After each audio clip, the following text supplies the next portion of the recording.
Welcome once again to Breakfast Central on a Thursday morning. We, of course, move the conversation to Nigeria. Nigeria's President Bola Tinubu yesterday held a meeting with former governors of Rivers and Kaduna states, Nyesom Wike and Nasir ElRufai, respectively, at the presidential villa, Abuja. Recall the duo are part of the ministerial nominees screened by the 10th Senate. While Wike was screened and confirmed by the Senate, El-Rufai has his screening deferred for lack of security clearance. Opunabo Inko-Taria is a former special advisor to former Governor Nyesom Wike, and he joins us now this morning to discuss this even further. Good morning, Inko-Taria. Thank you very much for joining us. Would like to ask you to please unmute your device so that we can hear you properly. And welcome to Breakfast Central. We know that you certainly have followed with the screenings and the nomination and the screening process of the intending ministers. I'd like to get your thoughts on, how the screening went, particularly in this case, the screening session of Nyesom Wike, which did not seem to be as rigorous as many would have expected. What are your thoughts on the screening process? Would you say that you're thoroughly pleased by how all of that happened? Well, the screening is just a constitutional ritual. Otherwise, if you ask me, I'll say the so-called nominees were not really grilled. Probably a lot must have happened behind the scene. Palms would have been greased and so on. But what we expected was short of what Nigerians expected. And it also put a dent on the image of the senators, especially Godswill Akpabio. So a lot of Nigerians are not pleased because certain questions that we expected the Senate to ask. Okay, if you look at even that of the former Minister for State Labor, Festus Keyamo, who defied Senate summons and only came to apologize. Of course, he's going to apologize. Somebody who needs something will be humble. But the truth is, will he not repeat the same thing? We expected a man like Keyamo to have been, we should have failed him in that screening, just like they did with Rufai. I think Rufai's case was his high-handedness and incendiary statements as a governor. The statements Rufai made were capable of setting a nation on fire, especially the religious statements and threats that Rufai made. I believe it's on that premise that they must have disqualified Rufai or suspended his confirmation of the state. In the case of Nyesom Wike, he just went there and was just showing up. He was quite hubristic, probably because he had the confidence that he had done his homework very well. The lobbying was quite sure of the fact that he had lobbied enough and definitely will not be screened out or his confirmation suspended. He went there talking of how even on May 29th he was commissioner. That's not an issue. That's not an issue. I mean, it's completely flawed. If they actually, is it a case of lobbying?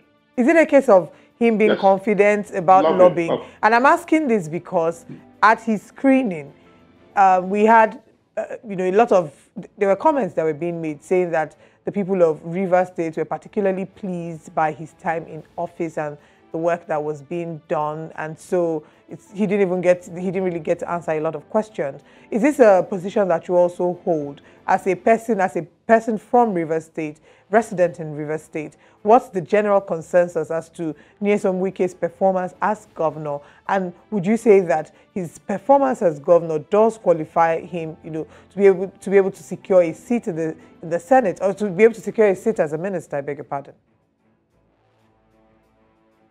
It depends on prison. You see, if you talk of performance, when you talk of infrastructure, fine. But a lot of us question the reason behind his focus on infrastructure. When you talk of good governance, you're talking about human capital development as well, which should go synonymously with infrastructural development. If you talk of human development, I can tell you that it's zero, because a lot of Rivers people were left poorer. You don't have the industries. There are no appointments. Even the ones he did with the University of COU, former COU, is now University, Ajuru, Ignatius Ajuru University. All those people that were appointed, all those people that are employed have all been sacked by the present government for some irregularities. So if you talk of Nigerian people are poorer. And if you talk of the style of leadership, of course, it was draconian. That is known to all. It's not a hidden fact. When you talk of infrastructure, fine. Okay, look at now, you're talking of ring roads. Ring roads is a very brilliant idea, no doubt about that. But the question you ask, is it important?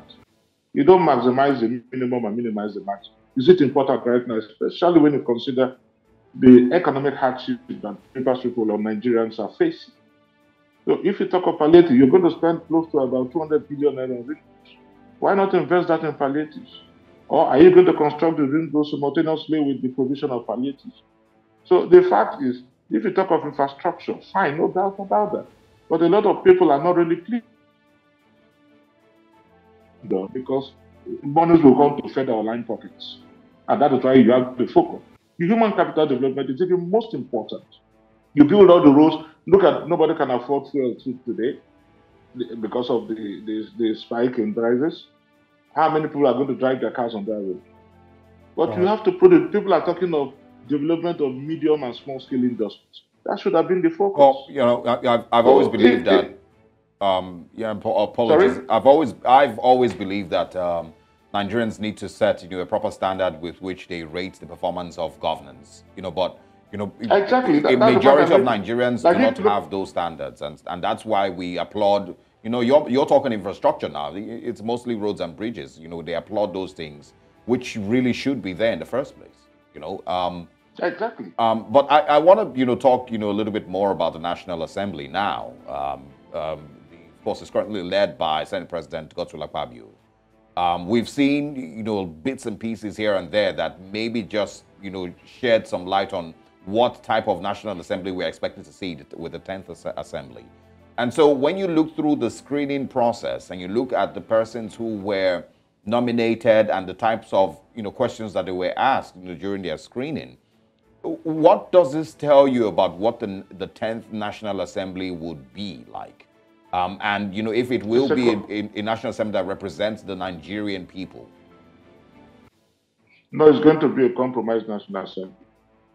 I see it as an extension of the executive arm. It's going to be, it ought to be named Ministry of Lawmaking, because from what we have seen so far, the Senate, the leadership of the Senate definitely will couture. On the issue of what's it called, Rufai, I strongly believe that the presidency probably has a hand in the suspension. Otherwise, if you look at Keyamo, why did the Senate president run to Aso Rock? If you're screening, you don't need interference from the executive arm. Why would the Senate president run to Aso Rock, dash back and clear Keyamo? That is within their purview. The issue of running to the executive arm to get clearance or confirmation is an incursion. It's an aberration. That shouldn't be expected. So that alone will tell you the kind of National Assembly we're going to have. It's going to be an extension of the Lawan National Assembly. These people are not there representing the interests of the people. They are representing themselves. If you also listen to the Senate president recently when he talked of the mailboxes and so on, when he was cautioned, he said, okay, prayer sent to your mailbox. That is the God of Jesus we are going to have in this country. No prayers are going to be sent to your mailbox. They are talking of their money. So they are just there in their own interest and not in the interest of Nigerians. That is the fact about it. We have seen it. The Senate president has always aligned himself with the executive.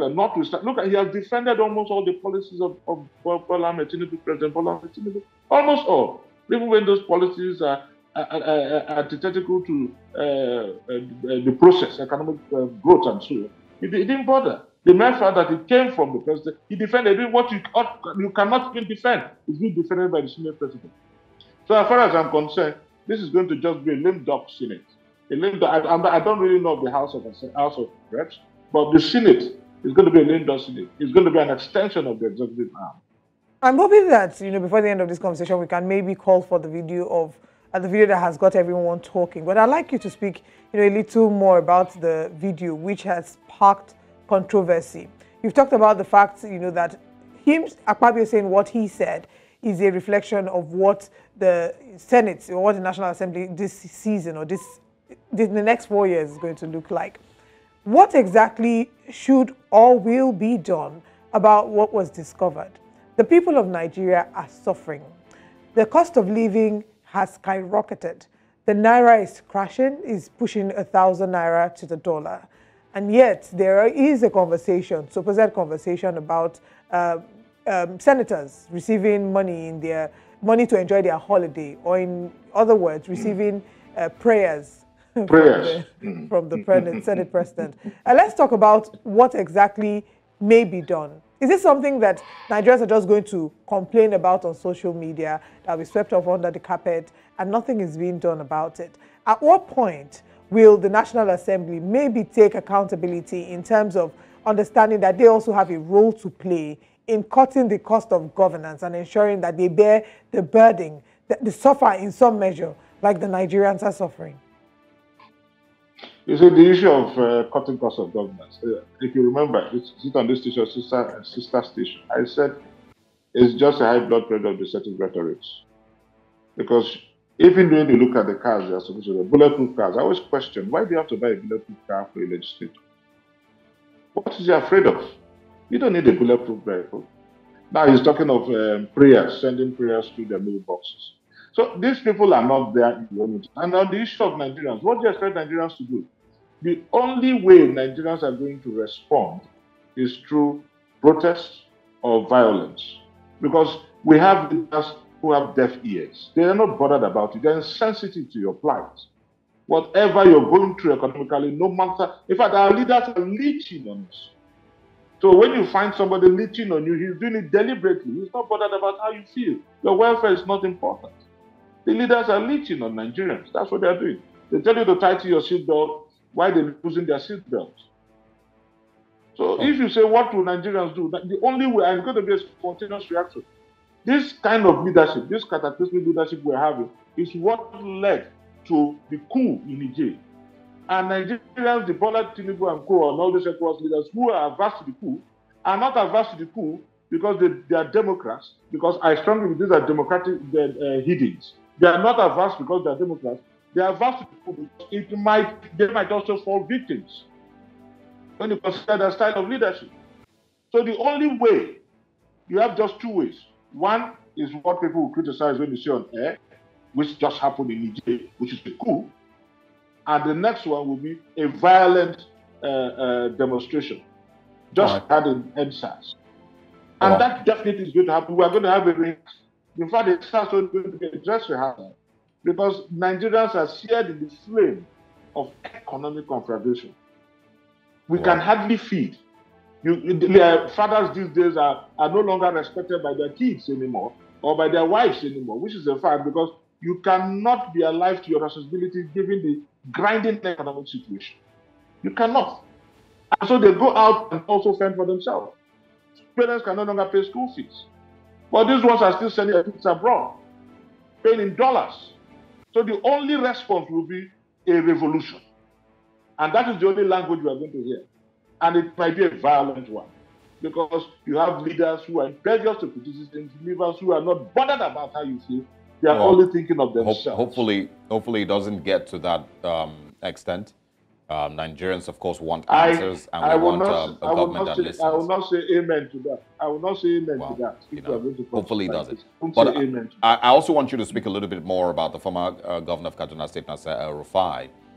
From your statements, you might be painting pictures of his bid to be a minister being frustrated by the presidency, or at least, persons in the presidency. Can you explain further what exactly that might be about? Because we spoke with, a guest yesterday who said that it was mostly because of a DSS, revelations and, DSS report on him. But you're saying it's beyond the DSS report on him, that it might be persons in the presidency. So share a little bit more about what internal politics might be playing out here. Yes, why I strongly believe the issue of the DSS to me is just a specious review. Specious as in SPECIOUS. Tell me how a president, a state president, will nominate somebody on the national. It has never happened. Even when you have the DSS, look at Mabu and so on. Even when you had the DSS reports, they were all dismissed by both the National Assembly and the president. Once the president dismisses a report, it's been dismissed by even the National Assembly. So I strongly believe that this goes beyond the reports, the so-called reports from the DSS. It has to do with politics in Nasuru. where certain persons probably are not comfortable with Nasir ElRufai, because even as a governor, he failed. Nasir ElRufai only excelled as a minister in the Federal Capital Territory. As a governor, he failed. We had so much maniacal segregation and change discrimination in his government. It's of the Christians and the Muslims. Even his style of governance, he was too arrogant. Then also listen to his statements. They were quite incendiary, quite inflammatory. You know, he's a religious bigot, no doubt about that. Somebody who's rebuked, he doesn't bother about what you think and how you feel. They say he says his mind, but in saying your mind, they say in choosing your words, for all words are in a basket. If you have to choose, you choose the right word from the basket. So as a leader, you must be circumspect, but he wasn't as a governor. As a minister, he performed very good, but as a governor, he failed with me. So I believe that there are certain persons who probably would have offended as a governor, or certain persons who felt that bringing Nasir ElRufai on board was going to change the administration. It might impact negatively on the reputation of already damaged Bola Ahmed Tinubu's government. And so that's my view now. That's my view. I'm not saying it's a new central view. I understand. I just want that we clarify that. But at the same time, it might be a little harsh. I'm not sure if you think so, to call the former governor of Kaduna State a religious bigot. Might be really harsh. No. Who is a religious bigot? No, he's not. He doesn't hide it. His videos, everything. He didn't hide it. And your actions will speak louder than your words. He didn't hide it. That's the truth about it. So it's not. I'm not saying what he didn't do. We all listen to his videos and everything. Even the last one, he spoke in Hausa language when he was addressing the Muslim community. He didn't hide it. When he said the Muslims will rule and so on, he didn't hide all those things. When he said it was all orchestrated to ensure that the Muslim succeeded, he didn't hide it. But what do you call such a person? All right. Inko, we certainly will love to have you again. It's always a delight to have you. We'll have more conversations about this, and we're just going to keep observing the terrain to see what happens with Nigeria's new cabinet. Thank you very much for your time this morning. Thank you very much, Oliver and Osa.